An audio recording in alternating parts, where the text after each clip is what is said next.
There are school policies and state laws in place to protect our children. Parents rely on them to keep our kids safe. But now those laws are in question and under scrutiny.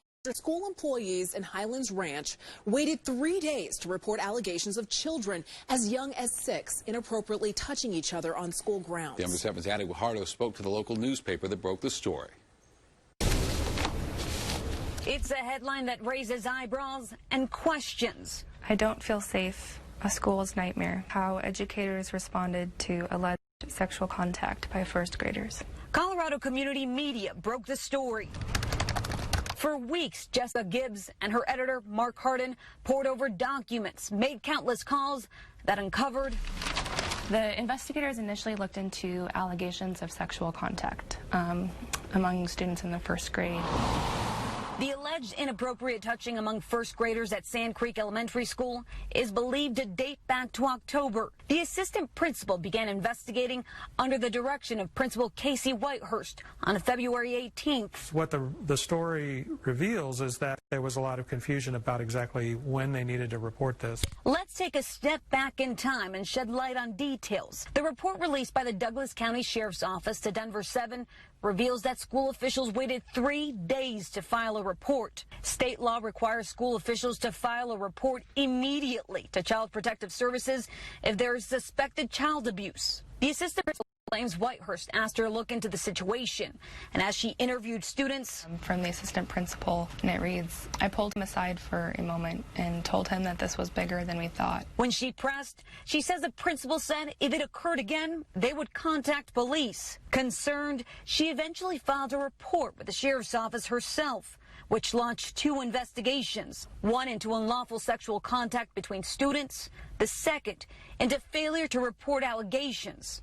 The principal, assistant principal, and 4 other school employees were placed on administrative leave. I think it's important to note that there was no criminal violation found. No one's being prosecuted. Denver 7 requested an interview with the school district, but they only provided a statement, reading in part, staff are required to abide by mandatory reporting laws set by the state of Colorado. In this instance, we proceeded in compliance with our policies. The principal resigned in March and took a similar position in Wisconsin. Gibbs says the other 5 employees are back on active status. We'd like to know, do they feel that are there changes needed within policy? Will there be changes made? What about the law itself? Addie Guajardo, Denver 7. They have one of the largest coronavirus outbreaks in the state, and tonight workers at the JBS meatpacking plant in Greeley are calling for change. Well, today they walked off the job for better pay and a safer working environment amid this health crisis. Denver 7's Sloan Dickey has this report. At 1 o'clock, JBS workers were walking off their jobs. Everybody just took it upon themselves. We wanted to be heard. Saying they want better pay because of hardships from coronavirus. Everybody at JBS is still concerned about their health, affecting other people outside of JBS, and JBS is doing nothing to help us out. Pictures from inside the meatpacking facility this afternoon show an empty building. Community members outside filming the walkout. The message is that they are essential workers, they're hard workers, and they need to be taken care of. But now corporate is down there, and so people are not working, and corporate is in there talking to them. We spoke with an employee who wanted to remain anonymous for fear of losing his job, saying he's not sure what happens next. What happens now? What happens next? Now that you've walked off the line? Honestly, we don't know. They took our IDs. We're supposed to work tomorrow. But they want their voices to be heard. We just want to be fair wages. We're working our butts off over there. Union representatives for the United Food and Commercial Workers Chapter Number 7 said in a statement that the organization was not involved in the walkout, but chapter members are concerned about the safety of employees on the factory line. I don't think it's safe still, you know what I mean? As night falls, however long the company takes is how long we're going to take. Negotiations continue. And we're not going to go back until everything's resolved. And employees wait to see what their jobs will look like tomorrow. In Greeley, Sloan Dickey, Denver 7.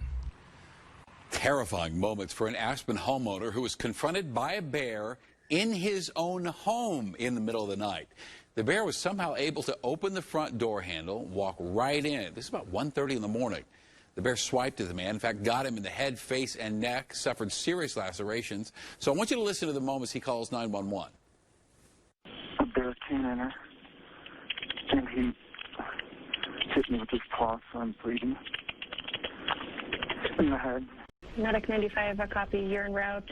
This is for a 65-year-old male who was attacked by a bear. He's bleeding from the head.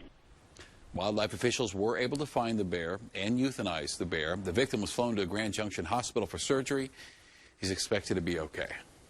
Colorado Parks and Wildlife are also looking for a sow and 2 cubs that attacked a woman in Manitou Springs last night. The bears charged at her, knocking her down, and then clawed her back. Fortunately, she's okay. Then a few minutes later, and on the same block, someone else was chased by what officials believe to be the same bear.